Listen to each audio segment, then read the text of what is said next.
ಮಳೆ ನಿಂತರೂ ಮರದಿಂದ ಬೀಳ ನೀರು ನಿಲ್ಲೋದಿಲ್ಲ ಅಂತಾರಲ್ಲ, ಹಾಗೆ ಸಚಿವ ಸಂಪುಟ ವಿಸ್ತರಣೆ ಮುಗಿಯಿತು. ಅದರ ಪರಿಣಾಮಗಳಿನ್ನೂ ನಿಂತಿಲ್ಲ, ಚರ್ಚೆಗಳ ಸ್ವರೂಪದಲ್ಲೇ ಇದ್ದಾವೆ. ಒಂದು ಕಡೆ ಮುಖ್ಯಮಂತ್ರಿಗಳು ರಣದೀಪ್ ಸಿಂಗ್ ಸುರ್ಜೇವಾಲಾ, ಕೆಪಿಸಿಸಿ ಅಧ್ಯಕ್ಷ BK ಹರಿಪ್ರಸಾದ್ ಅವರು ಟೀಮ್ ಕಟ್ಟಿಕೊಂಡು ಅಸಮಾಧಾನಗೊಂಡಿರುವ ಶಾಸಕರನ್ನು ಸಮಾಧಾನ ಮಾಡ್ಕೊಂಡು ಓಡಾಡ್ತಾ ಇದ್ದಾರೆ. ಶಾಸಕರುಗಳ ಅಸಮಾಧಾನ ಕೇವಲ ತಮ್ಮ ಕ್ಯಾಬಿನೆಟ್ನಲ್ಲಿ ತಗೊಳ್ಳಿಲ್ಲ ಅನ್ನುವ ಕಾರಣಕ್ಕೆ DK ಶಿವಕುಮಾರ್ ಅವರ ಮೇಲೆ ಮಾತ್ರ ಇಲ್ಲ. ಸಿದ್ದರಾಮಯ್ಯನವರು ಹಠ ಹಿಡಿದಿದ್ದರೆ ನಮ್ಮನ್ನು ಕ್ಯಾಬಿನೆಟ್ನಲ್ಲಿ ಸೇರಿಸಬಹುದಾಗಿತ್ತು ಅನ್ನುವ ಕಾರಣಕ್ಕೆ ಸಿದ್ದರಾಮಯ್ಯನವರ ಜೊತೆಗೆ ಗುರುತಿಸಿಕೊಂಡಿದ್ದ ನಾಯಕರುಗಳಿಗೂ ಇದೆ ಅದು ಅಸಮಾಧಾನ.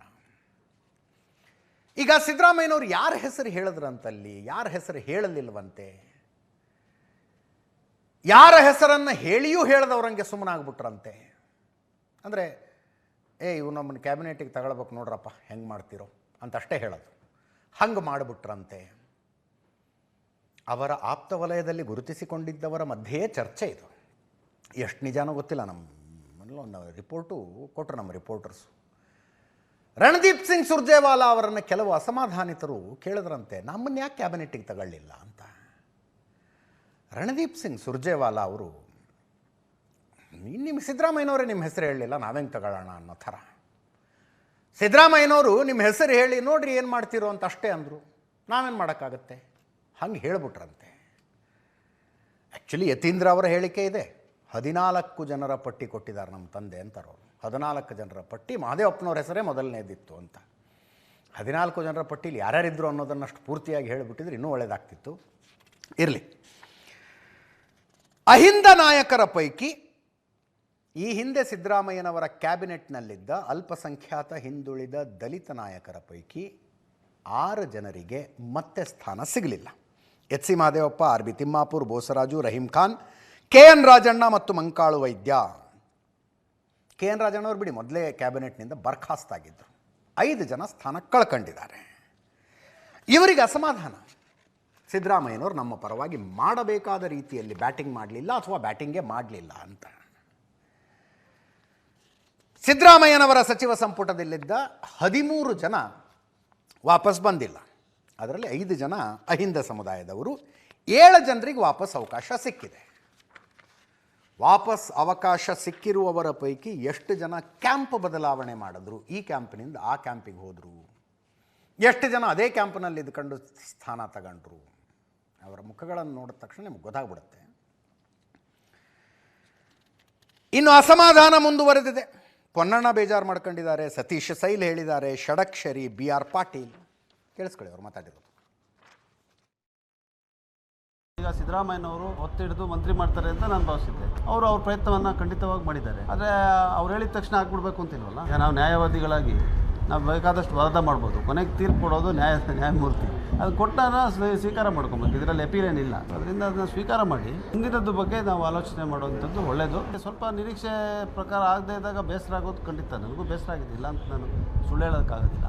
ಆದರೆ ಅದನ್ನೆಲ್ಲ ಜೀರ್ಣಿಸ್ಕೊಂಡು ನುಂಗಿ ಪಕ್ಷವನ್ನು ಇನ್ನಷ್ಟು ಬಲವಾಗಿ ಕಟ್ಟಿ ಸಚಿವ ಸ್ಥಾನ ಸಿಗಬೇಕಿತ್ತು. ಇದು 110%. ಹಾಗಂತ ಒಂದ್ಸಲ ತಪ್ಪಿ ಮೇಲೆ ಬೇಜಾರು ಮಾಡ್ಕೋಬಾರ್ದು. We have to be unanimous. But ಒಂದು ಮಾತ್ರ, ನಮ್ಮಲ್ಲಿ ಯುನಿಟಿ ಇಲ್ಲ. ಅದು ನಾನು ಇವತ್ತಲ್ಲ, ನಾನು ಎಲ್ಲಿಯೂ ಹೇಳ್ತೇನೆ, ಯಾವಾಗಲೂ ಹೇಳ್ತೇನೆ, ಇದ್ರ ಬಗ್ಗೆ ಅಂತಲ್ಲ. ದಕ್ಷಿಣ ಕನ್ನಡ ಜಿಲ್ಲೆಯಲ್ಲಿ ಒಂದು ಪೋಸ್ಟ್, ಒಂದು MLA ಬಂದ್ರು ಅಲ್ಲಿ ಮಿನಿಸ್ಟರ್ ಕಂಪಲ್ಸರಿ. ಇಲ್ಲಿ ಏನಪ್ಪ ನಾನು ಮಾಡಿದ್ದೇನೆ, ನೀನಾಗಪ್ಪ, you have to do it, you have to come up ಅಂತ ಹೇಳ್ಕೊಂಡು ಹೇಳೋರು ಯಾರಿಲ್ಲ. ಅರ್ಥ ಆಯ್ತಲ್ಲ. ನಿಂಗೆ ಹೆಂಗ್ ಒದಿಸ್ಬೇಕು, ಒಳಗಿಡಬೇಕು, ಕೆಳಗಿಡಬೇಕು, ಅದನ್ನು ಮಾಡುವಂತ ಜನ ಮತ್ತೆ ಬೇಕಾದಷ್ಟು ಇದ್ದಾರೆ ನಮ್ಮಲ್ಲಿ. ಪಾಪ ಅವ್ರದ್ದು ಕ್ಷೇತ್ರದಲ್ಲಿ 3ನೇ ಬಾರಿ ಯಾರು ಶಾಸಕರಾಗಿಲ್ಲ, 2ನೇ ಬಾರಿಗೆ ಎಲ್ಲ ಕ್ಲೋಸ್ ಆಗ್ತದೆ. ಈ ಸಾರಿ ಕ್ಷೇತ್ರದ ಜನ ನನ್ನ ಮೇಲೆ ವಿಶ್ವಾಸ ಇಟ್ಟು 3ನೇ ಬಾರಿಗೆ ಆಯ್ಕೆ ಮಾಡಿಕೊಟ್ಟಿದ್ರು. ಎಲ್ಲರಿಗೂ ಆಸೆ ಇತ್ತು, ಏನೋ ಒಂದು ಮಂತ್ರಿ ಆಗ್ಲಿ, ಆತ ಒಳ್ಳೆ ಕೆಲಸ ಮಾಡ್ತಿದ್ದಾನೆ ಅನ್ನೋ ಭಾವನೆ ಇತ್ತು. ನಾನು 3 ದಿವಸ ನೀವು ಹೇಳಿದಾಗ ಯಾರ ಕೈಗೂ ಸಿಗ್ಲಿಲ್ಲ, ಸುಮ್ಮನೆ ಇದ್ದೆ. ಮುಖ್ಯಮಂತ್ರಿಗಳಿಗೂ ಒಂಥರ ಆಭಾಸವಾಗ್ತದೆ, ಅವ್ರಿಗೂ ಕೊಡ್ಬೇಕು ಅಂತ ಆಸೆ ಇತ್ತು. ಕನಿಷ್ಠ 2 ಕೊಡ್ಬೇಕಾಗಿತ್ತು, ಕೊಟ್ಟಿಲ್ಲ. ಹೈಕಮಾಂಡ್ ತೀರ್ಮಾನ. ಯಾಕೆಂದ್ರೆ ದೊಡ್ಡ ಜಿಲ್ಲೆ ಕೆಲಸ ಮಾಡ್ಬೇಕಾಗ್ತದೆ. ಈಗ ಒಬ್ಬರೇ ಅವರು DCM ಇದ್ದಾರೆ. ನಮ್ಮ ಮಾಜಿ ಮಂತ್ರಿಗಳಿಗೂ ಆಸೆ ಇತ್ತು, ಮುಖ್ಯಮಂತ್ರಿಗಳಿಗೆ ಈ ಸರಿ ಕೊಡೋಣ, ಷಡಕ್ಷರಿಗೆ ಅನ್ಯಾಯ ಆಗಿದೆ ಅಂತೇಳಿ. ಆದ್ರೂ ಅನಿವಾರ್ಯ, ಹೈಕಮಾಂಡ್ ತೀರ್ಮಾನ ತಲೆಬಾಗ್ಲೇಬೇಕು. ನಾನು ಅದಕ್ಕೇನೆ ಏನು ಮಾತಾಡ್ಲಿಕ್ಕೆ ಹೋಗ್ಲಿಲ್ಲ. ಏನ್ ನಿರಾಶೆನೂ ಇಲ್ಲ, ಹತಾಶೆನೂ ಇಲ್ಲ. ಅದೇನು ಫಂಡಮೆಂಟಲ್ ರೈಟು ಅಲ್ಲ. ಪ್ರತಿ MLA ಗೆ ಮಂತ್ರಿಗಿರಿ ಕೊಡಬೇಕಂತ ಹೇಳಿ ಅದೇನು ಮೂಲಭೂತ ಹಕ್ಕು ಅಲ್ಲ. ನಾನು ಅನ್ಕೊಂಡಿದ್ದೆ, ಯಾಕಂದ್ರೆ ಸಿದ್ದರಾಮಯ್ಯ ಹೇಳಿದ್ರು 3 ಸಲ ನನ್ನ ಕರೆದು ಮಂತ್ರಿ ಮಾಡ್ತೀನಿ ಅಂತ ಹೇಳಿದ್ರು, ಮತ್ತು ಬಹಿರಂಗ ಸಭೆಯಲ್ಲಿ ಕೂಡ 3 ಸಲ ಹೇಳಿದ್ರು, ಮುಂದೆ ನಾನು ಅವಕಾಶ ಮಾಡಿಕೊಡ್ತೀನಿ ಅನ್ನೋಂಥ ಮಾತನ್ನು ಹೇಳಿದ್ರು. ಯಾವುದೇ ಇಂಥ ನಿಗಮ ಮಂಡಳಿಗೆ ಆಸೆ ಪಟ್ಟವನಲ್ಲ. ಸಿದ್ದರಾಮಯ್ಯ ಒತ್ತಾಯ ಮಾಡಿ ನನಗೆ ಯೋಜನಾ ಆಯೋಗದ ಉಪಾಧ್ಯಕ್ಷ ಮಾಡಿದ್ರು, ಅದನ್ನು ಬಹಳ ಸಮರ್ಥವಾಗಿ ನಿಭಾಯಿಸಿದ್ದೇನೆ. ಇನ್ನು ಮುಂದೆ ಯಾವುದೂ ತಗೊಳ್ಳಲ್ಲ. ಆವಾಗಲೇ ಹೇಳಿದ್ನಲ್ಲ, ಮಾಜಿ ಮುಖ್ಯಮಂತ್ರಿಗಳ ಪುತ್ರ ಸಚಿವ ಯತೀಂದ್ರ ಸಿದ್ದರಾಮಯ್ಯನವರ ಹೇಳಿಕೆ ನೋಡಿ. ಕರ್ನಾಟಕದಲ್ಲಿ ನಮ್ಮ ಕಾಲಘಟ್ಟ ನಾವು ನೋಡಿದ್ದು 3 ಜನ ಮಾಸ್ ಲೀಡರ್ಗಳನ್ನು. ಒಂದು ದೇವೇಗೌಡರು, ಒಂದು ಯಡಿಯೂರಪ್ಪನವರು, ಸಿದ್ದರಾಮಯ್ಯನವರು ಮಾಸ್ ಲೀಡರ್ಗಳು. 3 ಜನರದ್ದು ಒಂದು ಕಾಮನ್ ಫ್ಯಾಕ್ಟರ್ ಇದೆ. ಚುನಾವಣಾ ರಾಜಕೀಯದ ಅಂತ್ಯಕ್ಕೆ ಬಂದಾಗ 3 ಜನರಿಗೂ ಪುತ್ರ ಪ್ರೇಮ, ಅದು ಮುಂಚೆ ಇರಲಿಲ್ಲ ಅಂತಲ್ಲ, ಮಕ್ಕಳನ್ನು ರಾಜಕೀಯವಾಗಿ ಸೆಟ್ಲ್ ಮಾಡುವ ಉದ್ದೇಶ, ಗುರಿ. ಚಿಗುರೊಡೆಯಿತು ಅಥವಾ ಒಳಗಿದ್ದದ್ದು ಹೊರ ಕಾಣಿಸೋದಕ್ಕೆ ಶುರುವಾಯಿತು. ಅದನ್ನು ಆತ್ಮಸಂತೃಪ್ತಿಯಿಂದ ಮಾಡಿದ್ರು ಅಥವಾ ಮನೆಯಲ್ಲಿ ಕುಟುಂಬದ ಒತ್ತಾಯಕ್ಕೆ ಮಾಡಿದ್ರು, ಒಟ್ಟು 3 ಜನ ಮಾಡಿದ್ರು ಅದನ್ನು. ಮತ್ತು ಆ ಕಾರಣಕ್ಕಾಗಿ ತಮ್ಮ ತಮ್ಮ ಪಕ್ಷದೊಳಗೆ ವಿರೋಧಗಳನ್ನು ಕಟ್ಟಿಕೊಂಡರು. ತಮ್ಮ ಪಕ್ಷದೊಳಗೆ ಅಸಮಾಧಾನವನ್ನು ಎದುರಿಸಬೇಕಾದ ಪರಿಸ್ಥಿತಿ 3 ಜನರಿಗೂ ಬಂತು. ಸಿದ್ದರಾಮಯ್ಯನವರು, ನಾನು ಮುಖ್ಯಮಂತ್ರಿ ಸ್ಥಾನದಿಂದ ಕೆಳಗಿಳಿತೀನಿ, ಯತೀಂದ್ರ ಮಿನಿಸ್ಟರ್ ಆಗಬೇಕು ಅಂದರು. ಹೈಕಮಾಂಡ್ ಅದಕ್ಕೆ ಕಾಯ್ತಿತ್ತೇನೋ. ಅಂದರೆ ಸಿದ್ದರಾಮಯ್ಯನವರು ಅಸಮಾಧಾನ, ಸಿಟ್ಟು ಅದೇನೂ ಇಲ್ಲದೆ ನನ್ನ ಮಗನ ಮಿನಿಸ್ಟರ್ ಮಾಡಿದ್ದಾರೆ ಬಿಡು ಅಂತಂದು ಆರಾಮಾಗಿರಲಿ ಅಂತ. 2ನೆಯ ಪಟ್ಟಿಯಲ್ಲಿ ಯತೀಂದ್ರ ಮಿನಿಸ್ಟರ್ ಆಗಿದ್ರೆ ಇಷ್ಟು ಸಮಸ್ಯೆ ಆಗ್ತಿರಲಿಲ್ಲ. ಮೊದಲ ಪಟ್ಟಿಯಲ್ಲೇ ಮಿನಿಸ್ಟರು. ಆವಾಗ ಸಿದ್ದರಾಮಯ್ಯನವರು ನೋಡಿ, ಮಗನ ಮಿನಿಸ್ಟರ್ ಮಾಡಿಬಿಟ್ರು, ಮಗನ ರಾಜಕೀಯ ಭವಿಷ್ಯದೊಂದೇ ಚಿಂತೆ ಆಗಿತ್ತು ಅವ್ರಿಗೆ ಅಂತ ಮಾತು ಬರ್ತವೆ. ಸ್ಪೆಷಲಿ ಅವರ ಕುರುಬ ಸಮುದಾಯದಲ್ಲೇ ಮಾತು ಬರ್ತವೆ. ಅದಕ್ಕೇನು ಮಾಡಿದ್ರು, ಭೈರತಿ ಸುರೇಶ್ ಒಂದಿರಲಿ ಅಂದರು. ಭೈರತಿ ಸುರೇಶು ಯತೀಂದ್ರ ಅವರ ಜೊತೆಗೆ ಕ್ಯಾಬಿನೆಟ್ ಸೇರಿದ್ರು. ಅದಾದ ನಂತರ ಕುರುಬ ಸಮುದಾಯಕ್ಕೆ 2 ಸ್ಥಾನಗಳು, ಒಂದು ಬೆಂಗಳೂರು, ಒಂದು ಮೈಸೂರು. ಇದು ಹೆಂಗೆ ಅನ್ನೋ ಪ್ರಶ್ನೆ ಬರುತ್ತೆ ಅನ್ನೋದು ಸಿದ್ದರಾಮಯ್ಯನವ್ರಿಗೆ ಗೊತ್ತಿತ್ತು. ಅದಕ್ಕೆ ಹಾವೇರಿ ಜಿಲ್ಲೆ ಬ್ಯಾಡಗಿಯ MLA ಬಸವರಾಜ್ ಶಿವಣ್ಣವರನ್ನ ಮಿನಿಸ್ಟರ್ ಮಾಡಬೇಕು ಅಂತ ಕೂತ್ಕೊಂಡ್ರು. ಅದು ಯಾರು ತಲೆ ಓಡಿಸಿದ್ರು ಏನು? ವಿಧಾನ ಪರಿಷತ್ ಸದಸ್ಯೆಯಾಗಿ ಇನ್ನೂ ಪ್ರಮಾಣ ವಚನ ಸ್ವೀಕರಿಸಿದ ಗಾಯತ್ರಿ ಶಾಂತೇಗೌಡರ ಹೆಸರು ಹಾಕಿಸ್ಬಿಟ್ರು, ಶಿವಣ್ಣವರ ಹೆಸರು ತೆಗೆದು. ಸಿದ್ದರಾಮಯ್ಯನವ್ರಿಗೆ ಮತ್ತೆ ಚಿಂತೆ. ಒಂದು ವಿಧಾನ ಪರಿಷತ್ ಸದಸ್ಯರಾಗಿರುವ ತಮ್ಮ ಮಗ ಮಿನಿಸ್ಟರ್ ಆಗಿದ್ದಾರೆ, ವಿಧಾನ ಪರಿಷತ್ ಸದಸ್ಯರಾಗಿರುವ ಇನ್ನೊಬ್ಬ ಮಹಿಳೆ, ಅದರಲ್ಲೂ ಕುರುಬ ಸಮುದಾಯದ ಮಹಿಳೆನೇ ಆಗದ. ಹಠಕ್ಕೆ ಬಿದ್ದುಬಿಟ್ರು ನೋ ಅಂತ. ಅವರ ಹೆಸರನ್ನು ಎಗರಿಸಲಾಯಿತು. 20 ಜನರ ಪೈಕಿ 19 ಜನ ಪ್ರಮಾಣ ವಚನ ಸ್ವೀಕರಿಸಿದರು. ತನ್ವೀರ್ ಸೇಠ್ ಅವರು ಮಿನಿಸ್ಟರ್ ಆಗಿಬಿಟ್ರೆ ಮಗನಿಗೊಂದು ಪ್ಯಾರಲಲ್ ಪವರ್ ಸೆಂಟರ್ ಮೈಸೂರು ಜಿಲ್ಲೆಯಲ್ಲಿ ಆಗಿಬಿಡುತ್ತಲ್ಲ, ಅದಕ್ಕೆ ಹೆಂಗೆ ಅವಕಾಶ ಕೊಡಬೇಕು? ನೋ. ಹೀಗೆ ಈ ಲೆಕ್ಕಾಚಾರ ಆ ಲೆಕ್ಕಾಚಾರ ಹಾಕಿ ಹಾಕಿ ಹಾಕಿ ಹಾಕಿ ಆಪ್ತರು ಅಂತ ಯಾರ್ಯಾರು ಇದ್ರಲ್ಲ ಸಿದ್ದರಾಮಯ್ಯನವ್ರಿಗೆ, ಅವರ ಪೈಕಿ ಎಷ್ಟು ಜನ ಉಳ್ಕೊಂಡಿದ್ದಾರೆ ಅನ್ನೋ ಲೆಕ್ಕಾಚಾರ ನಾವು ಹಂಗಾಯ್ತು. ಈಗ ಎಷ್ಟು ಜನ ಉಳ್ಕೊಂಡಿದ್ದಾರೆ ಆಪ್ತರು ಅಂತ ಯತೀಂದ್ರ ಅವರು ಮಾತಾಡಿದ್ದಾರೆ. 14 ಜನರ ಹೆಸರು ನಮ್ಮ ತಂದೆ ಶಿಫಾರಸು ಮಾಡಿದ್ದು, ಅದರಲ್ಲಿ ಬಹುತೇಕರಿಗೆ ಸ್ಥಾನ ಸಿಕ್ಕಿದೆ ಅಂದರು. ಅಂದರೆ 19ರ ಪೈಕಿ 14 ಅಂದ್ರ, 33ರ ಪೈಕಿ 14 ಅಂದ್ರ ಸ್ಪಷ್ಟಪಡಿಸಬೇಕಾಗಿತ್ತು. ಅಲ್ಲಿದ್ದವರು ಯಾರು ಪತ್ರಕರ್ತರು ಪ್ರಶ್ನೆ ಕೇಳಿಲ್ಲ ಅದನ್ನು. 2ನೇ ಹಂತದ ಪಟ್ಟಿಯಲ್ಲಿ ಮಹಾದೇವಪ್ಪನವರ ಹೆಸರಿತ್ತು, ವರಿಷ್ಠರು ಒಪ್ಪಲಿಲ್ಲ ಸ್ಥಾನ ಕೊಡೋದಕ್ಕೆ. ಜಮೀರ್ ಅಹಮ್ಮದ್ಗೆ ಮಂತ್ರಿಗಿರಿ ಕೊಡಬೇಕು ಅಂತ ನಮ್ಮ ತಂದೆ ಕೇಳಿಲ್ಲ ಅಂತ ಹೇಳಿದ್ದಾರೆ. ಕೇಳಿಸ್ಕೊಳ್ಳಿ ಒಂದ್ಸಲ. ತಂದೆಯವರು ಸುಮಾರು 14 ಕೇಸುಗಳನ್ನ ಕೊಟ್ಟಿದ್ರು. ಮಹಾದೇವಪ್ಪ ಸರ್ ಅವರ ಹೆಸರನ್ನು ಕೂಡ ತಂದೆಯವರು ಕೊಟ್ಟಿದ್ರು ಲಿಸ್ಟ್ನಲ್ಲಿ. ಬಟ್ ಹೈಕಮಾಂಡ್ ಅವರು ಈ ಬಾರಿ ಮಹಾದೇವಪ್ಪ ಸರ್ ಅವ್ರನ್ನ ಪರಿಗಣಿಸಿಲ್ಲ. ಎಲ್ರಿಗೂ ಗೊತ್ತಿರೋ ಹಾಗೆ ಜಮೀರ್ ಅವ್ರ ಬಗ್ಗೆ ಏನು ಶಿಫಾರಸ್ ಮಾಡಿರಲಿಲ್ಲ. ಸೊ ಹಾಗಾಗಿ 2 ಮುಸ್ಲಿಂ ಸ್ಥಾನಗಳು ಖಾಲಿ ಇತ್ತು. 2ರಲ್ಲಿ ಒಂದು ತನ್ವೀರ್ ಸೇಠ್ ಅವ್ರನ್ನ ಮಾಡ್ಬೋದಾಗಿತ್ತು. ಬೇರೆ ಬೇರೆ ಕಾರಣಗಳಿಗೋಸ್ಕರ ಜಮೀರ್ ಅವರೇ ಈ ಬಾರಿನೂ ಆಯ್ಕೆ ಮಾಡಬೇಕು ಮಂತ್ರಿಯಾಗಿ ಅಂತ ಹೇಳಿ ಅವರು ಆಯ್ಕೆ ಮಾಡಿದ್ದಾರೆ. ಹಾಗಾಗಿ ತನ್ವೀರ್ ಸೇಠ್ ಅವ್ರಿಗೆ ತಪ್ಪಿದೆ. ಸೊ ಇದರೊಳಗೆ ತಂದೆಯವ್ರದ್ದೇನು ಕೈವಾಡ ಇಲ್ಲ. ನಾನು ಹೇಳಿದ್ನಲ್ಲ, ಪೂರ್ತಿ ಲಿಸ್ಟ್ ನಾನು ನೋಡಿಲ್ಲ, ತಂದೆಯವ್ರ ಬಾಯಿಂದ ಕೇಳಿದ್ದಷ್ಟೇ. ನಾನು ಮಹಾದೇವಪ್ಪ ಸರ್ ಅವರ ಸದ್ಯ ಅಂತ ಕೇಳಿದಾಗ ಖಂಡಿತ ಇತ್ತು. ನನಗೆ ಗೊತ್ತಿರೋ ಹಾಗೆ ತಂದೆಯವ್ರಿಗೆ ಏನಂತ ಹೆಚ್ಚಿನ ಅಸಮಾಧಾನ ಇಲ್ಲ. ಯಾಕೆ ಅಂತಂದ್ರೆ ಅವತ್ತೇ ಅವ್ರದ್ದು ಹುಟ್ಟುಹಬ್ಬ ಇತ್ತು ಕೂಡ. ಪ್ರಮಾಣ ವಚನ ಸ್ವೀಕಾರ ಮಾಡಿದಂಥ ಮಂತ್ರಿಗಳು ಬಹುತೇಕ ಜನ ಬಂದು ಸಿದ್ದರಾಮಯ್ಯವ್ರನ್ನು ಕೂಡ ಕಂಡಿದ್ರು. ಅಪ್ಪ ಅವರೆಲ್ಲರಿಗೂ ಕೂಡ ಶುಭ ಹಾರೈಸಿದ್ದಾರೆ. ಹೋಗ್ಲಿಲ್ಲ, ಅವರು ಹೋಗ್ಬಾರ್ದು ಡಿಸೈಡ್ ಮಾಡಿದ್ರು. ಅದು ನೀವು ಅವ್ರನ್ನೇ ಕೇಳಬೇಕು. ತಂದೆಯವರು ಮಧ್ಯದಲ್ಲೇ ಮುಖ್ಯಮಂತ್ರಿ ಸ್ಥಾನ ಕೈ ಬಿಟ್ಟಾಗ ನಮ್ಮ ಸಮುದಾಯದವ್ರಿಗೆ ಸಹಜವಾಗಿ ಏನಾಗುತ್ತೆ, ಕೋಪ ಬರುತ್ತೆ, ಅಸಮಾಧಾನ ಆಗುತ್ತೆ. ಅದಾಗಬಾರ್ದು ಅಂತ ಹೇಳಿ ನನಗೆ ಕೊಟ್ಟಿದ್ದಾರೆ. ಸೊ ಯಾರ್ದು ಕಿತ್ಕೊಂಡು ಏನು ಕೊಟ್ಟಿಲ್ಲ. ಸೊ ಹಾಗಾಗಿ ನಮ್ಮ ಸಮುದಾಯದ ಕೋಟದಲ್ಲಿ ನಮಗೆ ಕೊಟ್ಟಿದ್ದಾರೆ. ಸೊ ಹಾಗಾಗಿ ಅದರಿಂದ ಬೇರೆ ಯಾರಿಗೂ ಅನ್ಯಾಯ ಆಗುತ್ತೆ. ಮಹಾದೇವಪ್ಪ ಸರ್ ಆಗಲಿ ಮತ್ತು ತನ್ವೀರ್ ಸೇಠ್ ಆಗಲಿ ಇಬ್ಬರು ಕೂಡ ನನಗಿಂತ ಬಹಳ ಹಿರಿಯರಾದಂಥ ಶಾಸಕರಿದ್ದಾರೆ. ಸೊ ನಾನೇನು ಅವ್ರಿಗೆ ಹೆಚ್ಚು ಹೇಳಬೇಕಾಗಿಲ್ಲ. ಆದರೂ ಕೂಡ ನಾನು ವೈಯಕ್ತಿಕವಾಗಿ ಅವ್ರನ್ನ ಭೇಟಿ ಮಾಡ್ತೀನಿ. ಪ್ರಜಾಪ್ರಭುತ್ವಕ್ಕೆ ಜಯವಾಗಲಿ. ಈಗಷ್ಟೇ ಸಚಿವ ಸಂಪುಟ ವಿಸ್ತರಣೆಯಾಗಿದೆ, ಇನ್ನೇನೆಲ್ಲ ನಡ್ಕೊಂಡು ಹೋಗಬಹುದು ಅಂತ ಅಂದ್ಕೊಂಡಿದ್ವಿ. ಅಸಮಾಧಾನಿತರನ್ನು ಸಮಾಧಾನ ಮಾಡುವಾಗ ಏನಂತ ಸಮಾಧಾನ ಮಾಡ್ತಾರೆ ಅಂತ ನಿನ್ನೆ ಚರ್ಚೆ ಮಾಡಿದ್ದೆ ನಾನು. ಮಂತ್ರಿಗಿರಿ ತಪ್ಪಿಬಿಟ್ಟಿದೆ ನಿಮಗೆ, 1 ವಾರ 15 ದಿವಸ ತಡೀರಿ, ಮತ್ತೆ ಕೊಡೋದಕ್ಕಾಗುತ್ತಾ ನೋಡೋಣ ಅಂತಂತೂ ಹೇಳೋದಕ್ಕೆ ಸಾಧ್ಯ ಇಲ್ಲ. ಯಾಕಂದರೆ ಆಗ್ಬಿಟ್ಟಿದ್ದೀರಿ ಕ್ಯಾಬಿನೆಟು. ಮಹಿಳೆ ಒಬ್ಬರಿಗೆ ಒಂದು ಅವಕಾಶ ಇರೋದಷ್ಟೇ. ಅದಾದ ನಂತರವೂ ರಾಜೀನಾಮೆಗಳ ಚರ್ಚೆಗಳು ನಡೀತಾ ಇದ್ದಾವೆ. ಇವ್ರ ಹತ್ರ ರೆಸಿಗ್ನೇಷನ್ ತಗೊಳ್ತಾರಂತೆ, ಅವ್ರ ಹತ್ರ ರೆಸಿಗ್ನೇಷನ್ ತಗೊಳ್ತಾರಂತೆ ಅಂತ. 3 ದಿವಸ ಆಗಿದೆ ಕ್ಯಾಬಿನೆಟ್ ಆಗಿ. ಸ್ಪೆಷಲಿ ಚರ್ಚೆ 3-4 ಹೆಸರುಗಳವಿದ್ದಾವೆ. ಗಂಭೀರವಾಗಿ ನಡೀತಾ ಇರುವ ಕಾರಣಕ್ಕೆ, ಪ್ರತಿಕ್ರಿಯೆಗಳು ಬಂದಿರುವ ಕಾರಣಕ್ಕೆ ನಾನು KH ಮುನಿಯಪ್ಪನವ್ರದ್ದು ಒಂದು ಹೇಳ್ತಾ ಇದ್ದೀನಿ. KH ಮುನಿಯಪ್ಪನವರ ರಾಜೀನಾಮೆ, ಆಹಾರ ಮತ್ತು ನಾಗರಿಕ ಸರಬರಾಜು ಖಾತೆ ಸಚಿವರವರು ಸಿದ್ದರಾಮಯ್ಯನವರ ಕ್ಯಾಬಿನೆಟ್ನಲ್ಲೂ ಇದ್ದರು. ಈಗ ಈ ಕ್ಯಾಬಿನೆಟ್ಗೆ ಮತ್ತೆ ಬಂದಿದ್ದಾರೆ, ಮೊದಲ ಹಂತದಲ್ಲೇ ಮಂತ್ರಿಯಾಗಿದ್ದಾರೆ. KH ಮುನಿಯಪ್ಪನವರ ರಾಜೀನಾಮೆ ತಗೊಳ್ಳದಂತೆ ತಗೊಂಡು KGFನಿಂದ ಅವರ ಮಗಳು ಗೆದ್ದಿದ್ದಾರೆ, ರೂಪಾ ಶಶಿಧರ್. ಅವ್ರನ್ನ ಮಿನಿಸ್ಟರ್ ಮಾಡದಂತೆ. ಅಲ್ಲಿಗೆ ಗಾಯತ್ರಿ ಶಾಂತೇಗೌಡರು ಬರಬೇಕಾದದ್ದು ಸಿದ್ದರಾಮಯ್ಯನವರ ವಿರೋಧದಿಂದ ಏನು ತಪ್ಪಲ್ಲ.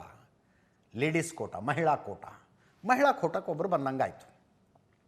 KH ಮುನಿಯಪ್ಪನವರು ರಾಜೀನಾಮೆ ಕೊಟ್ಟ ಸ್ಥಾನ ಹಾಗೆ ಉಳಿಯುತ್ತವಾಗ. ಆ ಜಾಗಗೆ ಸಿದ್ದರಾಮಯ್ಯನವರ ಮೂಲ ಪ್ರಪೋಸಲ್ ಇತ್ತಲ್ಲ, ಬಸವರಾಜ್ ಶಿವಣ್ಣವರ ಬ್ಯಾಡಗಿ MLA, ಅವರನ್ನು ತಗೊಳ್ಳದಂತೆ. ಅಲ್ಲಿಗೆ ಕ್ಯಾಬಿನೆಟ್ಟು ಫುಲ್ ಆಯಿತು. ಮಹಿಳಾ ಕೋಟಾದಿಂದ ಮಹಿಳಾ ಕೋಟಾನೂ ಬಂದಂಗಾಯಿತು. ಸಿದ್ದರಾಮಯ್ಯನವರ ಬೇಡಿಕೆ ಈಡೇರ್ದಂಗಾಯಿತು. ಕೋಲಾರ ಚಿಕ್ಕಬಳ್ಳಾಪುರದಿಂದ ಒಬ್ಬರು ಮಿನಿಸ್ಟ್ರಿ ಇಲ್ವಾ ಅನ್ನುವ ಅಲ್ಲಿನ ಕಾಂಗ್ರೆಸ್ ಶಾಸಕರ ಅಸಮಾಧಾನನೂ ತಣ್ಣಗಾದಂಗಾಯಿತು. ನೋಡಿ, KH ಮುನಿಯಪ್ಪ ಒಬ್ಬರು ಒಂದು ರಾಜೀನಾಮೆ ಕೊಟ್ಟರೆ ಎಷ್ಟು ಸಮಸ್ಯೆಗಳ ಬಗೆಹರಿತವೆ ಅಂತ. ಇದು ಆಯಕಟ್ಟಿನ ಜಾಗದಲ್ಲಿರುವ, ರಾಜಕೀಯವನ್ನು ಅರೆದು ಕುಡಿದಿರುವ ಕಾಂಗ್ರೆಸ್ಸಿನ ಒಳಗಿನ ಮೂಲಗಳು ಹೇಳ್ತಾ ಇರೋ ಸುದ್ದಿ. KH ಮುನಿಯಪ್ಪನವರು ಒಂದು ರಾಜೀನಾಮೆ ಕೊಟ್ಟುಬಿಟ್ರೆ ಅಂತ. ಕೊಡ್ತಾರ ರಾಜೀನಾಮೆ? ಕೊಟ್ಬಿಡ್ತಾರೆ ಬನ್ನಿ. ಆ್ಯಕ್ಚುಲಿ ಸಿದ್ದರಾಮಯ್ಯನವರ ಸರ್ಕಾರದಲ್ಲಿ ಮಂತ್ರಿಯಾದ ನಂತರ 2023ರಲ್ಲಿ ಒಂದು 6 ತಿಂಗಳು ಕಳೆದಿತ್ತೋ ಇಲ್ವೋ, KPCC ಕಚೇರಿಯಲ್ಲಿ ಒಂದು ಸಭೆಯಲ್ಲಿ ವೇದಿಕೆ ಮೇಲೆ ಭಾಷಣ ಮಾಡಿದ್ರು ಇವರು. 2 ವರ್ಷನೋ 2.5 ವರ್ಷನೋ ಆದ ನಂತರ ಹೈಕಮಾಂಡ್ನವರು ತೀರ್ಮಾನಿಸಿ ಹಿರಿಯರ ರಾಜೀನಾಮೆ ಕೊಡಿ ಅಂತಂದರೆ ಕೊಟ್ಟು ಬಿಡಬೇಕು ರಾಜೀನಾಮೆ, ನಾನು ತಯಾರಿದ್ದೀನಿ ಅದಕ್ಕೆ. ಹೊಸ ಮುಖಗಳಿಗೆ, ಯುವ ಪ್ರತಿಭೆಗಳಿಗೆ ಅವಕಾಶ ಮಾಡಿಕೊಡ್ಬೇಕು ನಾವು ಅಂತ ಭಾಷಣ ಮಾಡಿದ್ರು ಅವರು. ಮುಖ್ಯಮಂತ್ರಿ ಬದಲಾವಣೆ ಆದ ನಂತರ, ಸಿದ್ದರಾಮಯ್ಯನವರ ಬದಲಾವಣೆಯಾಗಿ DK ಶಿವಕುಮಾರ್ ಅವರು ಮುಖ್ಯಮಂತ್ರಿ ಆದ ನಂತರ, ಅಂದರೆ ಆ ನಿರ್ಧಾರ ಆದ ನಂತರ ಪ್ರಪೋಸಲ್ ಸಹಜವಾಗೇ ಇತ್ತು. ಮುನಿಯಪ್ಪನವರೇ, ಈ ಸಲ ನಿಮಗೆ ಅವಕಾಶ ಇಲ್ಲ, ಹಾಗಂತ ಬೇಜಾರು ಮಾಡ್ಕೋಬೇಡಿ, ನಿಮ್ಮ ಮಗಳನ್ನು ಮಂತ್ರಿ ಮಾಡೋಣ ಅನ್ನೋ ಪ್ರಪೋಸಲ್ ಇತ್ತು. KH ಮುನಿಯಪ್ಪನವರು ನೋ ಅಂದ್ರಂತೆ. ಅದು ಹೆಂಗೆ ಮಾಡಿಬಿಡ್ತೀರಿ ನೀವು? ನಾನೇ ಮಿನಿಸ್ಟರ್ ಆಗಬೇಕು, ನನಗೆ DCM ಸ್ಥಾನನೂ ಕೇಳ್ತೀನಿ ಅಂದ್ರಂತೆ KH ಮುನಿಯಪ್ಪನವರು. ಅನಿವಾರ್ಯವಾಗಿ KH ಮುನಿಯಪ್ಪನವ್ರನ್ನ ಕ್ಯಾಬಿನೆಟ್ಟಿಗೆ ತಗೋಬೇಕಾಗಿ ಬಂತು. ಈಗ ಕ್ಯಾಬಿನೆಟ್ಟಿಗೆ ತಗೋಬೇಕಾಗಿ ಬಂತು. ಅವ್ರು ಮತ್ತೆ ಹಳೆ ಖಾತೆನೇ ಕೊಟ್ರಿ ನನಗೆ. ನನ್ನ ವಯಸ್ಸೇನು, ನನ್ನ ಎಕ್ಸ್ಪೀರಿಯನ್ಸ್ ಏನು? ನನಗೆ ಈ ಖಾತೆ, ಅವ್ರಿಗೆ ಆ್ಯಕ್ಚುಲಿ ಸಮಾಜ ಕಲ್ಯಾಣ ಇಲಾಖೆ ಮೇಲೆ ಕಣ್ಣಿರೋದು, ಆ ಖಾತೆ ಬೇಕು ಅಂತ ರಾಹುಲ್ ಗಾಂಧಿ ಅವ್ರ ತನಕ ಅಸಮಾಧಾನ ಹೇಳ್ಕೊಂಡ್ರು. ಈಗ ರಾಜೀನಾಮೆ ಕೊಡಿ ಅಂದರೆ ಕೊಟ್ಟುಬಿಡ್ತಾರೆ. ಅಧಿಕಾರ ಅನ್ನೋದರ ರುಚಿನೇ ಬೇರೆ. ಅದನ್ನು ಮಗಳಿಗೋಸ್ಕರ ಬಿಟ್ಟು ಕೊಡು ಅಂತಂದರೂ ಕೂಡ KH ಮುನಿಯಪ್ಪನವರು ಒಪ್ತಾರೆ ಅಂತ ಅನಿಸೋದಿಲ್ಲ. ಈ ಅಕಸ್ಮಾತ್ ಈ ಪ್ಲ್ಯಾನ್ ಇಂಪ್ಲಿಮೆಂಟ್ ಆದರೂ ಕೋಲಾರದ MLAಗಳು ಒಪ್ಕೊಂಡ್ಬಿಡ್ತಾರೆ, ಕಾಂಗ್ರೆಸ್ MLAಗಳು. ಬಂಗಾರಪೇಟೆ ಶಾಸಕ ನಾರಾಯಣಸ್ವಾಮಿ ಅವರು ನೆನ್ನೆ ತನಕ ಹೇಳ್ತಿದ್ರು, ಏನು ಅನ್ಯಾಯ ಮಾಡಿದೆ ನಮ್ಮ ಜಿಲ್ಲೆ, ಯಾಕೆ ನಮ್ಮ ಜಿಲ್ಲೆಗೆ ಒಬ್ರಿಗೂ ಕೊಟ್ಟಿಲ್ಲ ಅಂತ. ಈಗ KGF MLA ರೂಪಾ ಶಶಿಧರಿಗೆ ಕೊಡ್ತೀವಿ ಅಂತಂದರೆ ನಮ್ಮ ಜೊತೆಗೆ ಚರ್ಚೆ ಮಾಡದೆ ಹೆಂಗೆ ನಿರ್ಧಾರ ಮಾಡಿಬಿಡ್ತೀರಿ ಅಂತಾರೆ ಬಂಗಾರಪೇಟೆ MLA. ಕೇಳಿಸ್ಕೊಳ್ಳಿ. ನಮ್ಮ ಜಿಲ್ಲೆನಲ್ಲಿ ಒಬ್ಬ ಮಹಿಳಾ ಶಾಸಕಿ ಇದ್ದಾರೆ, ಅವರು ಕೂಡ ನಮಗೆ ಬೇಕು ಅಂತ ಹೇಳ್ತಾ ಇದ್ದಾರೆ. ಅದು ನನ್ನ ಗಮನಕ್ಕೆ ಬಂದಿಲ್ಲಪ್ಪ. ಹೈಕಮಾಂಡ್ ತೀರ್ಮಾನ. ಬಹುಸಂಖ್ಯಾತ ಇರ್ತಕ್ಕಂಥ ಬಲಗೈ ಸಮುದಾಯಕ್ಕೆ ಕೋಲಾರ ಜಿಲ್ಲೆಯಲ್ಲಿ ಅವಕಾಶ ಕೊಡಿ ಅಂತ. ಅದನ್ನು ಹೊರತುಪಡಿಸಿ ಹೈಕಮಾಂಡ್ ಅವ್ರು ಏನು ತೀರ್ಮಾನ ತಗೊಳ್ತಾರೋ ನಮಗೆ ಗೊತ್ತಿಲ್ಲ. ನಾನು ಅದನ್ನು ಸ್ವಂತವಾಗಿ ಹೇಳಿಕೆ ಬರೋದಿಲ್ಲ. ನಮ್ಮೆಲ್ಲ ಶಾಸಕ ಮಿತ್ರರು ಸೇರಿ ನಾವೆಲ್ಲ ಒಗ್ಗೂಡಿ ನಾವು ಜಿಲ್ಲೆಯಲ್ಲಿ ಇದ್ದವ್ರು ಕೊಡಬೇಕು ಅನ್ನೋ ಪತ್ರವನ್ನು ಅವ್ರು ಕೊಟ್ಟಿದ್ರು. ಇವತ್ತು ಅದನ್ನು ಉಲ್ಲಂಘಿಸಿದ ಹೆಂಗೆ ಮಾತಾಡಲಿ? ನಾನು ಸಿದ್ದರಾಮಯ್ಯ ಆಪ್ತನೂ ನಿಜ, ಕಾಂಗ್ರೆಸ್ನ ಕಟ್ಟಾಳು ನಿಜ, ಆಗಿದ್ದ DK ಶಿವಕುಮಾರ್ ವಿರೋಧಿ ಅಲ್ಲ. ನಾನು ಮುಖ್ಯಮಂತ್ರಿಗಳು ಸಿದ್ದರಾಮಯ್ಯನಾದ್ದರಿಂದ ಅವರ ಒಂದು ಪಾಳ್ಯದಲ್ಲಿ ಹೆಚ್ಚಾಗಿ ಗುರುತಿಸ್ಕೊಂಡಿದ್ವಿ. ಬಹುಶಃ ಅದು ಎಲ್ಲೋ ಒಂದು ಕಡೆ ನನ್ನ ಇದು ಅಧಿಕಾರಕ್ಕೆ ಮುಳುವಾಗಿರ್ಬೋದು ಅಂತ ನನ್ನ ಭಾವನೆ ಇದೆ. ಕಡೆಗಳಿಗೆಯಲ್ಲಿ ಕೂಡ ನಮ್ಮ ಗುರುಗಳಾಗಿರ್ತಕ್ಕಂಥ ಸಿದ್ದರಾಮಣ್ಣವರು ಕೂಡ ನನ್ನ ಕೈ ಬಿಟ್ಬಿಟ್ರು ಅನ್ನೋ ಒಂದು ನೋವು ಕೂಡ ನನಗಿದೆ. ಇವತ್ತು ಮಂಡ್ಯ ಜಿಲ್ಲೆಗೆ 2 ಸ್ಥಾನ ಕೊಡೋ ಅಗತ್ಯ ಇರಲಿಲ್ಲ. ಒಂದು ಭಾಗಕ್ಕೆ ನೀವು 5 ಮಂತ್ರಿಗಳು, ಒಬ್ಬ ಮುಖ್ಯಮಂತ್ರಿಯನ್ನು ತಗೊಂಡಿದ್ದೀರಿ. ಇದರ ಅಗತ್ಯತೆ ಇತ್ತೇ ನಿಮಗೆ? ಇದ್ರ ಬದಲಾಗಿ ನಮಗೊಂದು ಮಂತ್ರಿ ಕೊಡಬಹುದಾಗಿತ್ತಲ್ಲ 2 ಜಿಲ್ಲೆಗೆ. ಸಿದ್ದರಾಮಣ್ಣವ್ರನ್ನ ಇವತ್ತು ಹಲ್ಲೆಗಳೆಯೋದಿಲ್ಲ. ಅವರು ಯಾವ ಕಾರಣಕ್ಕೆ SN ನಾರಾಯಣಸ್ವಾಮಿ ಹೆಸರು ಹೇಳಲಿಲ್ವೋ, ಅದು SN ನಾರಾಯಣಸ್ವಾಮಿನ ಯಾಕೆ ಕೈ ಬಿಟ್ಟರು, ಅದು ವೈಯಕ್ತಿಕ ವಿಚಾರ. ಆದರೆ ಅಹಿಂದ ಅಂತ ಬಂದಾಗ, ಹಿಂದುಳಿದ ವರ್ಗ ಅಂತ ಬಂದಾಗ ಅವರು ನಮ್ಮ ನಾಯಕರು. ಅವರಿಗೆ ಅನ್ಯಾಯ ಅದನ್ನು ಸಹಿಸಲ್ಲ. ಒಂದು ವೇಳೆ ಅವ್ರನ್ನ ಯಾರಾದರೂ ಕೂಡ ನಿರ್ಲಕ್ಷ್ಯ ಮಾಡಿದರೆ, ಅವರನ್ನು ದೂರ ಇಟ್ಟರೆ ಖಂಡಿತ ಕೂಡ ಮುಂಬರ್ತಕ್ಕ ದಿನಗಳಲ್ಲಿ ಕಾಂಗ್ರೆಸ್ ಪಕ್ಷಕ್ಕೆ ತೊಂದರೆ ಆಗುತ್ತೆ ಅನ್ನೋ ಮಾತನ್ನು ಸ್ಪಷ್ಟವಾಗಿ ಹೇಳಲಿಕ್ಕೆ ಇಚ್ಛೆಪಡ್ತೇನೆ. ಇನ್ನು ಕ್ವಿಕ್ಲಿ ವಿಧಾನ ಪರಿಷತ್ತಿನ ಸಭಾಪತಿ ಹುದ್ದೆ ಮೆಜಾರಿಟಿ ಕಾಂಗ್ರೆಸ್ಸಿಗಿದೆ. BJPಯಿಂದ ಗೆದ್ದಿದ್ದಂಥ, ಸಭಾಪತಿ ಆದ ನಂತರ ಪಕ್ಷ ಇರೋದಿಲ್ಲ, BJPಯಿಂದ ಗೆದ್ದಿದ್ದಂಥ ಬಸವರಾಜ ಹೊರಟ್ಟಿಯವರು ಸಭಾಪತಿ ಸ್ಥಾನದಲ್ಲಿದ್ದಾರೆ. ನೀವು ಕೆಳಗಿಳಿಯಿರಿ ಎನ್ನುವಂಥ ಮುಖ್ಯಮಂತ್ರಿಗಳು ಸಭಾಪತಿಗಳಿಗೆ ಹೇಳಿಬಿಟ್ಟಿದ್ದಾರೆ. ನಾನು ರಾಜೀನಾಮೆ ಕೊಡಲ್ಲ, ಬೇಕಿದ್ರೆ ಅವಿಶ್ವಾಸ ನಿರ್ಣಯ ಮಾಡ್ಕೊಳ್ಳಿ ಅಂತ ಬಸವರಾಜ ಹೊರಟ್ಟಿಯವರು ಹಠ ಹಿಡಿದಿದ್ದರು. ನೆನ್ನೆ ಏನಾಯಿತೋ ಏನೋ ಅವರನ್ನು ಮನೆಗೆ ಕರೆಸ್ಕೊಂಡ್ರು ಮುಖ್ಯಮಂತ್ರಿಗಳು. ಯಾವ್ಯಾವ ನಾಯಕರಿದ್ದಾರೆ ಅಂತ ನೋಡ್ತಾ ಇದ್ದೀರಿ. ಬ್ರೇಕಿಂಗ್ ಟೈಮ್ ಆಗಿದೆ, ಡೀಟೇಲಾಗಿ ಹೇಳೋದಕ್ಕಾಗೋದಿಲ್ಲ ಹೆಸರು. ಇಷ್ಟೆಲ್ಲ ನಾಯಕರ ಮುಂದೆ ಕರೆಸ್ಕೊಂಡಿದ್ರು. ಅದೇನೋ ಮಾತುಕತೆ ಆಗಿದೆ. 14ನೇ ತಾರೀಕು ಬಹುಶಃ ಬಸವರಾಜ ಹೊರಟ್ಟಿಯವರು ರಾಜೀನಾಮೆ ಕೊಡ್ತಾರೆ. ಉಪಸಭಾಪತಿ ಆಯ್ಕೆಯಾದ ನಂತರ ರಾಜೀನಾಮೆ ಕೊಡ್ತಾರೆ. ಅದಾದ ನಂತರ ಸಭಾಪತಿ ಆಯ್ಕೆಯ ಪ್ರಕ್ರಿಯೆ ನಡೆಯುತ್ತೆ. ಅದನ್ನ ಸ್ವತಃ ಅವರೇ ಹಿಂಟ್ ಕೊಟ್ಟಿದ್ದಾರೆ, ಹೇಳಿದ್ದಾರೆ ಅನ್ನೋದಿಲ್ಲ, ಹಿಂಟ್ ಕೊಟ್ಟಿದ್ದಾರೆ. ಕ್ವಿಕ್ಲಿ ನೋಡ್ಕೊಳ್ಳಿ. ಮುಖ್ಯಮಂತ್ರಿಗಳು ನಮ್ಮಲ್ಲಿ ಜನ ಎಲ್ಲ ಸ್ವಲ್ಪ ಕಿರಿಕಿರಿ ಮಾಡ್ತಾರೆ, ನೀವು ಬಿಡಬೇಕಾಕತ್ತಿ ಅಂತೇಳಿ ಅಂದಿದ್ರು. ಆಯ್ತು ನೋಡೋಣ ಅಂತ ಹೇಳಿದ್ದಿಷ್ಟ. ಇಲ್ಲಿವರೆಗೆ ರಾಜಕಾರಣದಲ್ಲಿ ನಾನು ಇಲ್ಲಿ ಕಪ್ಪು ಚುಕ್ಕೆ ಇಟ್ಕೊಂಡಿಲ್ಲ. 46-47 ವರ್ಷದ್ದು ನಾನು ಎಲ್ಲಿ ಇಂಥವೆಲ್ಲ ನೋಡಿಲ್ಲ. ಅದು ಬಿಡು. ಸಭಾಪತಿ ಸ್ಥಾನ ಸಾಂವಿಧಾನಿಕ ಹುದ್ದೆ ಇದು. ಇದರಲ್ಲಿ ಪಕ್ಷಾತೀತವಾಗಿರಬೇಕಾಗತ್ತೆ. ಅಲ್ಲಿ ಹೋಗಿ ಯಾರು ಕೂತ್ಕೊಳ್ತಾರೆ ಅವ್ರ ಪಕ್ಷಕ್ಕೆ ರಾಜೀನಾಮೆ.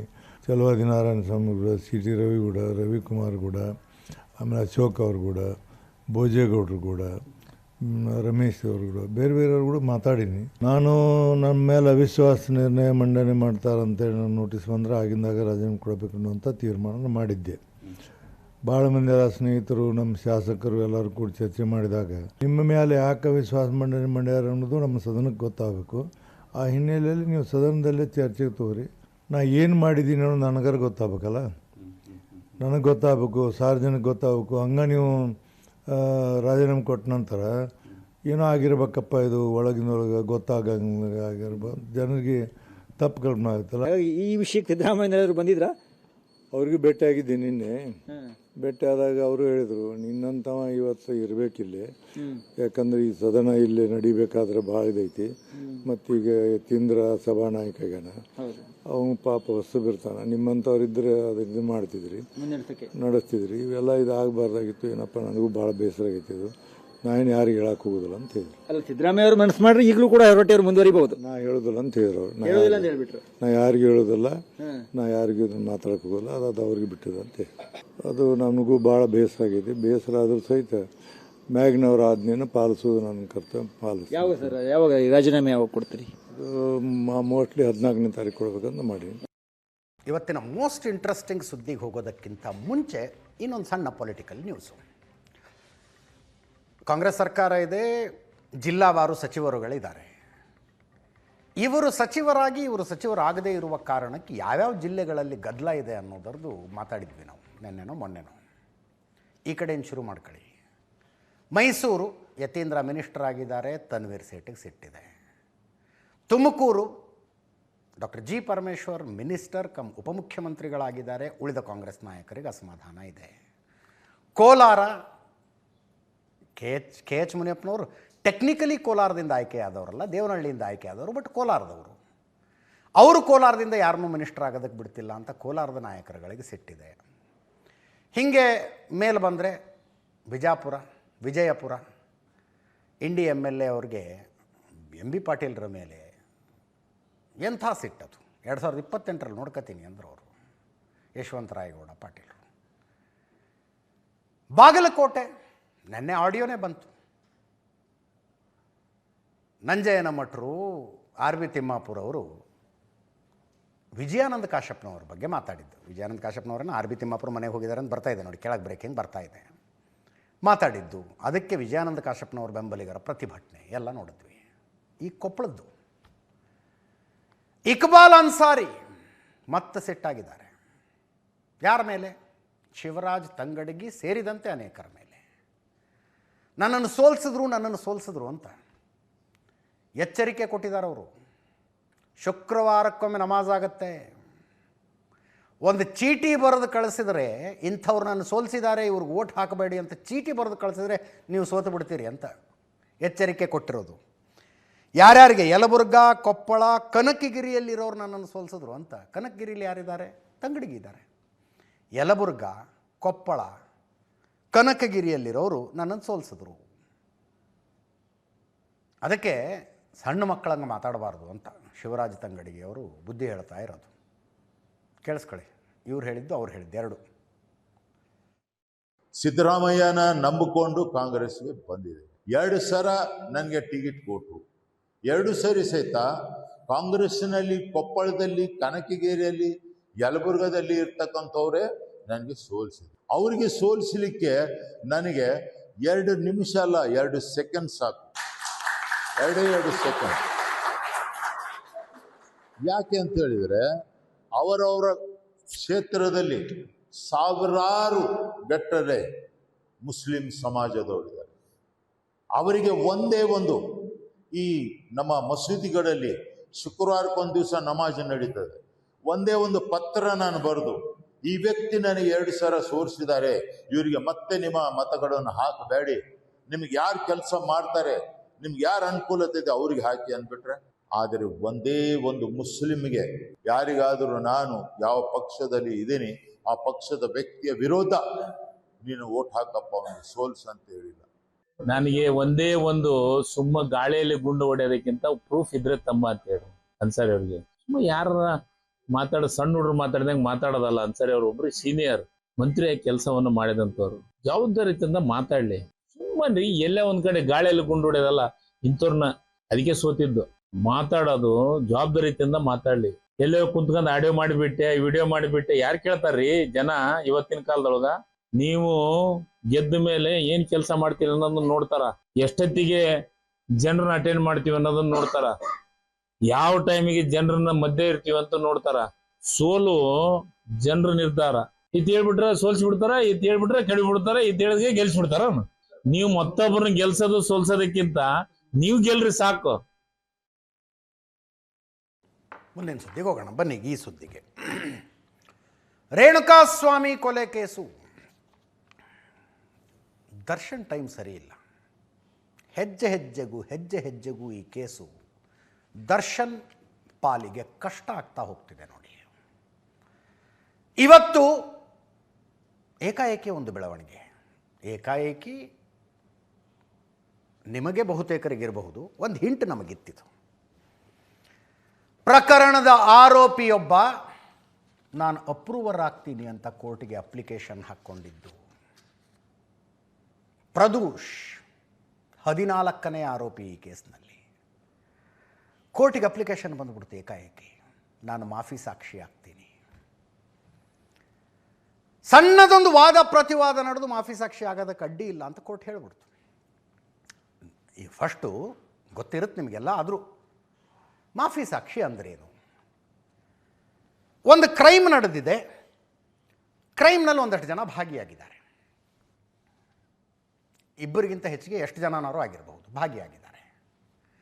ಆರೋಪಿಗಳು ಅಂತ ಆಗಿಬಿಟ್ಟಿದ್ದಾರೆ ಅವರು ಆ ಕೇಸ್ನಲ್ಲಿ. ಆ ಆರೋಪಿಗಳ ಪೈಕಿ ಒಬ್ಬ ಕೋರ್ಟಿಗೆ ಬಂದು ಏನೇನು ನಡೆದಿದೆ ಸತ್ಯ ಹೇಳ್ಬಿಡ್ತೇನೆ ಸ್ವಾಮಿ, ನನ್ನನ್ನು ಬಿಡುಗಡೆ ಮಾಡಿಬಿಡಿ ಅಂತ ಕೇಳ್ಕೊಳ್ಳೋದಿದು. ಏನೇನು ನಡೆದಿದೆ ಸತ್ಯ ಹೇಳ್ಬಿಡ್ತೀನಿ, ನನ್ನನ್ನು ಬಿಡುಗಡೆ ಮಾಡಿ ಅಂತ ಹೇಳೋದಕ್ಕೆ ಮಾಫಿ ಸಾಕ್ಷಿ ಅಂತಾರೆ. ಬರೀ ಸಾಕ್ಷಿಯಾದವರು ಇಂತಿಂಥ ಘಟನೆ ನಡೆಯಿತು, ನಾವು ನೋಡಿದ್ವಿ, ನಾವು ಕೇಳಿದ್ವಿ ಅಂತ ಹೇಳೋರು ಸಾಕ್ಷಿ. ಇಂಥ ಘಟನೆ ನಡೆಯಿತು, ಈ ಘಟನೆಯಲ್ಲಿ ನಾನೂ ಭಾಗಿಯಾಗಿದ್ದೆ, ನಾನು ನನ್ನ ತಪ್ಪನ್ನು ಒಪ್ಪಿಕೊಳ್ತೀನಿ, ನಡೆದಿದ್ದೆಲ್ಲ ಹೇಳ್ತೀನಿ ಅಂತಂದರೆ ಮಾಫಿ ಸಾಕ್ಷಿ. ಮಾಫಿ ಸಾಕ್ಷಿಗೆ ಅಡಿಷ್ನಲ್ ತೂಕ ಇರುತ್ತೆ, ತುಂಬ ತೂಕ ಇರುತ್ತೆ. ಪ್ರದೋಷ್ ಮಾಫಿ ಸಾಕ್ಷಿ ಆಗ್ಬಿಟ್ಟ. ಈಗ ಈತನ ಅರ್ಜಿ ಬಂತು, ನಾನು ಅಪ್ರೂವರ್ ಆಗ್ತೀನಿ ಅಂತ. ಪ್ರದೋಷ್ ಆರೋಪಿ ನಂಬರ್ 14, ಆರೋಪಿ ನಂಬರ್ 10 ವಿನಯ್, ಆತ ನಾನು ಮಾಫಿ ಸಾಕ್ಷಿ ಆಗ್ತೀನಿ ಅಂತಿದ್ದಾನೆ. ಆರೋಪಿ ನಂಬರ್ 8 ರವಿಶಂಕರ್ ಕೂಡ ಮಾಫಿ ಸಾಕ್ಷಿ ಆಗ್ತಾನಂತೆ. ನೋಡಿ, ಅದು ಅಂದರೆ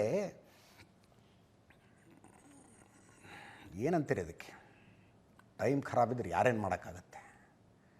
ಆರೋಪಿ ನಂಬರ್ 14 ಪ್ರದೂಷ ಮಾಫಿ ಸಾಕ್ಷಿ ಆಗೋದಕ್ಕೆ ಕೋರ್ಟ್ ಒಪ್ಕೊಂಡಿತು. ಆರೋಪಿ ನಂಬರ್ 10 ವಿನಯ ಮತ್ತು ಆರೋಪಿ ನಂಬರ್ 8 ಇನ್ನೊಬ್ಬ ಆತ ಮಾಫಿ ಸಾಕ್ಷಿ ಆಗೋದು ಇನ್ನು it is up to the court. ಇದರಲ್ಲಿ ಪ್ರದೂಷ್ ಪಾತ್ರ ಏನು? ಮಾಫಿ ಸಾಕ್ಷಿ ಅಂತ ನೋಡಿ, ಅದು ಪ್ರೊಸೆಸ್ ಇರುತ್ತೆ. ಆತ ಫಸ್ಟ್ ಕೋರ್ಟಿಗೆ ಹೇಳ್ಕೋಬೇಕು, ನಾನು ಅಪ್ರೂವರ್ ಆಗ್ತೀನಿ ಅಂತ. ಅಪ್ರೂವರ್ ಮಾಡಿಸಿಕೊಳ್ಬೇಕಾ ಮಾಡಿಸಿಕೊಳ್ಳಬಾರ್ದ, ಬೇಸ್ಡ್ ಅಪಾನ್ ಕ್ರೈಟೀರಿಯಾ ಕೋರ್ಟ್ ನಿರ್ಧಾರ ಮಾಡುತ್ತೆ.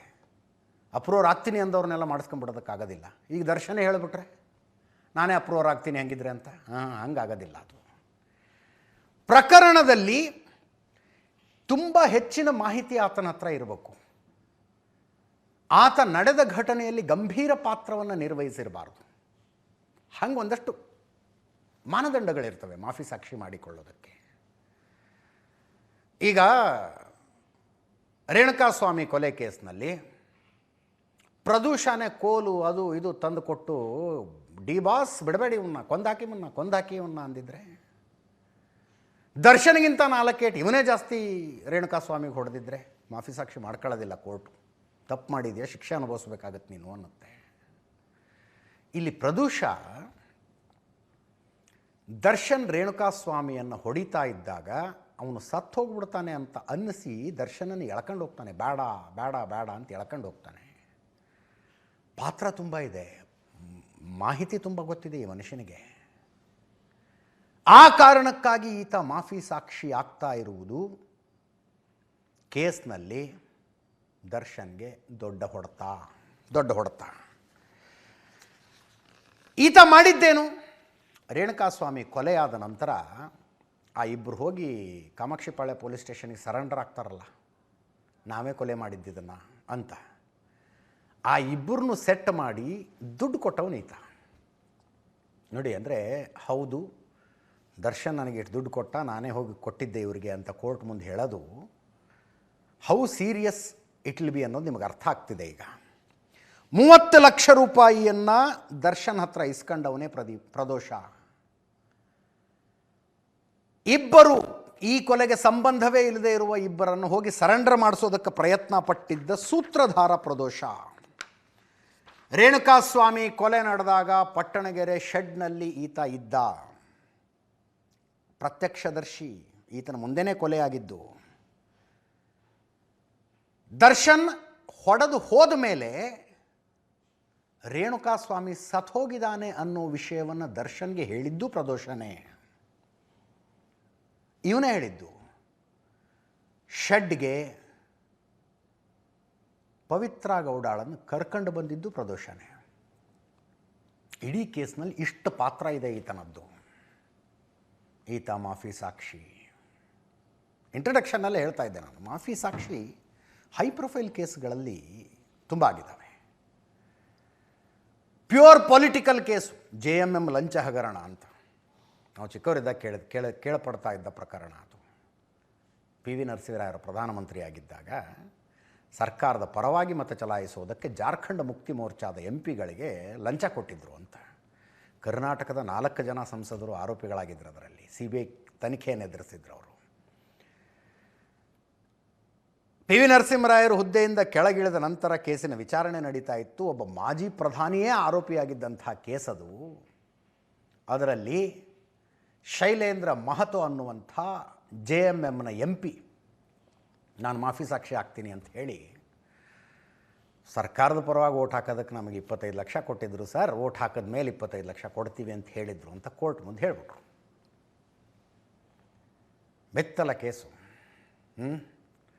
ಆ MP-ಯನ್ನು ಅಪ್ರೂವರ್ ಮಾಡಿಕೊಂಡು ಮಾಫಿ ಸಾಕ್ಷಿ ಮಾಡಿಕೊಂಡು ಕ್ಷಮಾಪಣೆಯನ್ನು ಕೊಟ್ಬಿಡ್ತು ಕೋರ್ಟು. ಅಜಿತ್ ಅಂತೇನೋ ಜಡ್ಜ್ ಹೆಸರು. ಕ್ಷಮಾಪಣೆ ಕೊಟ್ಬಿಡ್ತು ಕೋರ್ಟು. ಒಬ್ಬ ಮಾಜಿ ಪ್ರಧಾನಿ ಆರೋಪಿಯಾಗಿದ್ದ ಕೇಸು ಏನಾಗಿರ್ಬೋದು ಲೆಕ್ಕ ಹಾಕಿ ಯಾವುದೋ. ಅದಾದ ನಂತರ ಕರ್ನಾಟಕಕ್ಕೆ ಸಂಬಂಧಪಟ್ಟಂತೆ ಇತ್ತೀಚಿನ ಕೇಸ್ ಹೇಳಬೇಕು ಅಂದರೆ ವಿನಯ್ ಕುಲಕರ್ಣಿ, ಯೋಗೀಶ್ ಗೌಡ ಮರ್ಡರ್ ಕೇಸು. ಕೊಲೆ ಮಾಡಿದವರು ಯಾರೋ, ಸರೆಂಡರ್ ಆದವರು ಯಾರೋ.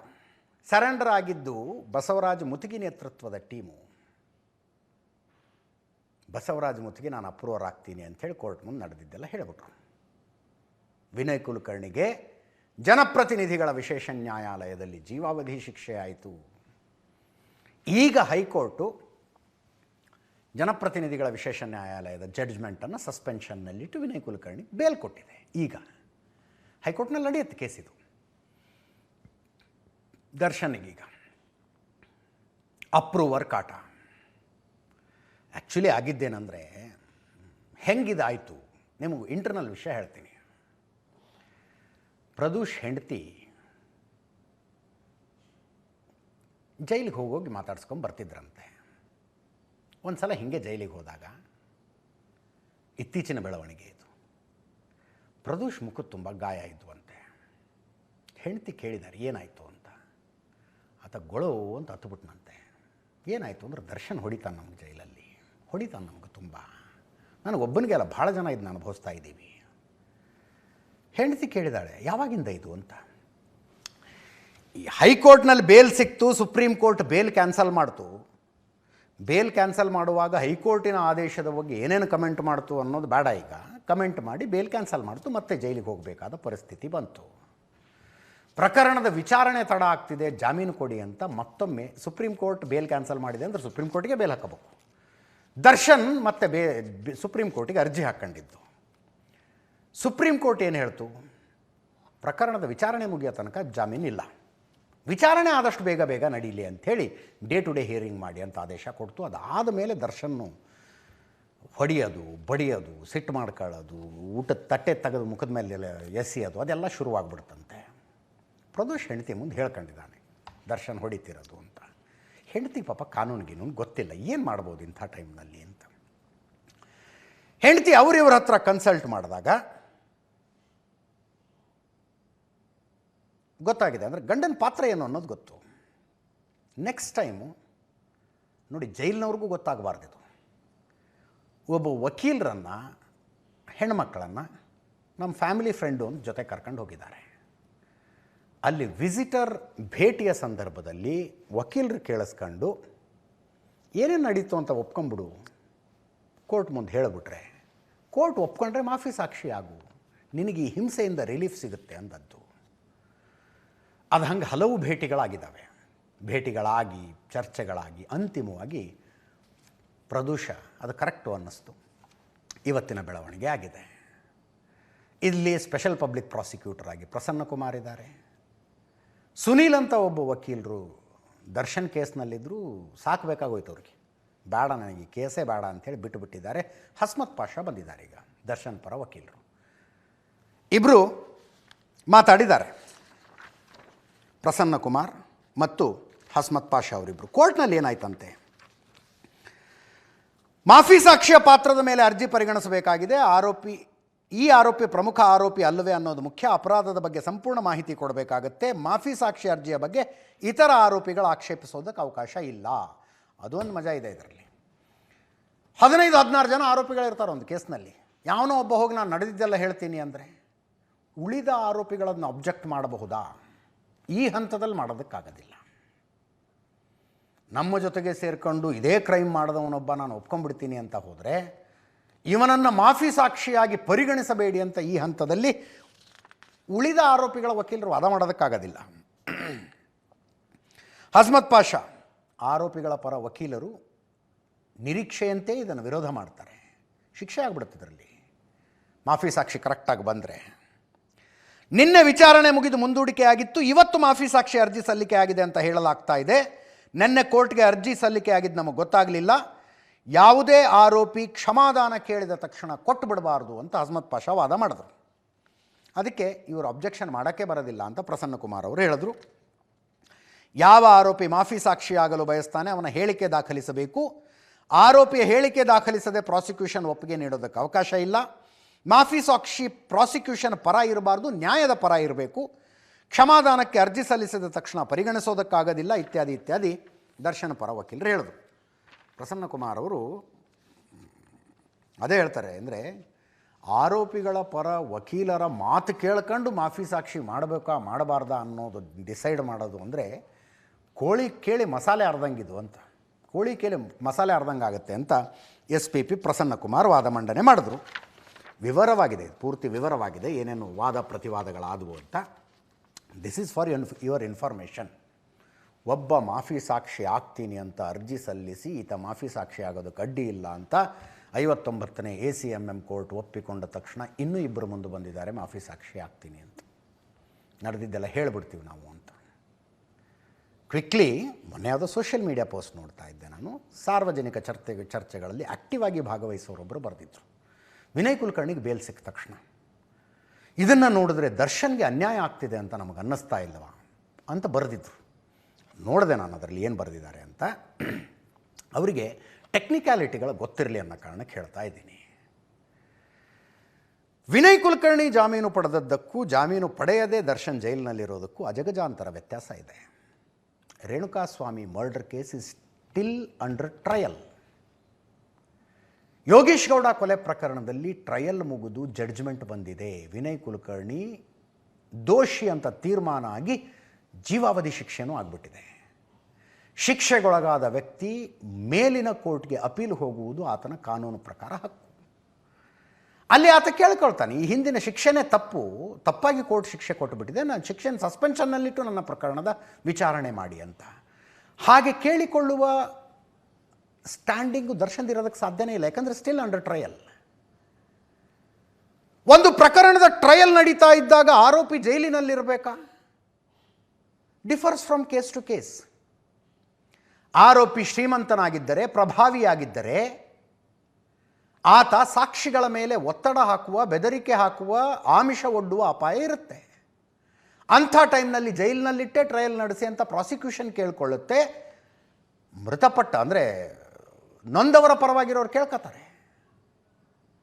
ಇಲ್ಲಿ ದರ್ಶನ್ಗೆ ಬೇಲ್ ಆಗಿತ್ತು, ಬಟ್ ಬೇಲು ಪಡೆದ ಪ್ರಕ್ರಿಯೆ ಪ್ರಶ್ನಾರ್ಥಕವಾಗಿತ್ತು. ಆ ಜಡ್ಜ್ಮೆಂಟ್ ಪ್ರಶ್ನಾರ್ಥಕವಾಗಿತ್ತು. ಸುಪ್ರೀಂ ಕೋರ್ಟ್ ಏನೇನು ಹೇಳಿ ಬೇಲ್ ಕ್ಯಾನ್ಸಲ್ ಮಾಡ್ತು ಅನ್ನೋದನ್ನು ನಾವು ನೋಡಿದ್ದೀವಿ. ವಿನಯ್ ಕುಲಕರ್ಣಿಗೂ ಬೇಲಾಗಿತ್ತು ಟ್ರಯಲ್ ನಡೆಯುವ ಸಂದರ್ಭದಲ್ಲಿ. ಬಟ್ CBI ಎಂತೆಂಥ ಸಾಕ್ಷಿಗಳನ್ನು ಕೊಡ್ತೀರಿ? ಸಾಕ್ಷಿ ಹೇಳೋದಕ್ಕೆ ಕಟಕಟೆಗೆ ಬರಬೇಕಾದಿದ್ದಂಥವರನ್ನು ಹೆಂಗೆ ದುಡ್ಡು ಕೊಡಲಾಗ್ತಾ ಇದೆ, ಹೆದರಿಸಲಾಗ್ತಾ ಇದೆ. ಸಾಕ್ಷಿ ಸಮೇತ CBI ಕೋರ್ಟಿಗೆ ಕೊಟ್ಟು ಬೇಲ್ ಕ್ಯಾನ್ಸಲ್ ಮಾಡಿಸಿ ಜೈಲಿಗೆ ಹಾಕಿಸ್ತು ವಾಪಸ್. ಇಲ್ಲಿ ಹೈಕೋರ್ಟ್ನಲ್ಲಿ ಜಾಮೀನು ಪಡೆದ ಪ್ರಕ್ರಿಯೆಯೇ ತಪ್ಪು ಅಂತ ವಾದ ಮಾಡಿ ಬೇಲ್ ಕ್ಯಾನ್ಸಲ್ ಮಾಡಿ ಜೈಲಿಗೆ ಹೋದ ನಂತರ ಸಾಕ್ಷಿಗಳ ಮೇಲೆ ಒತ್ತಡ ಹಾಕ್ತಾ ಇರುವಂಥ ಕೇಸಾಗಿ ಅದು ಒಂದು ಸಪ್ರೇಟಾಗಿ ಕೇಸ್ ನಡೀತಾ ಇದೆ, FIR ಆಗಿದೆ ಸಪ್ರೇಟಾಗಿ. ಅದಕ್ಕೆ ಇದನ್ನು ಕಂಪೇರ್ ಮಾಡೋದಕ್ಕಾಗೋದಿಲ್ಲ. ಎ ಅಲಗ್ ಓ ಅಲಗ್ ಇರಲಿ ಅಂತ ಹೇಳಿದೆ. ನೋಡೋಣ, ನಾಳೆ ಇಂಟ್ರೆಸ್ಟಿಂಗ್ ಇದೆ ಇದರಲ್ಲಿ.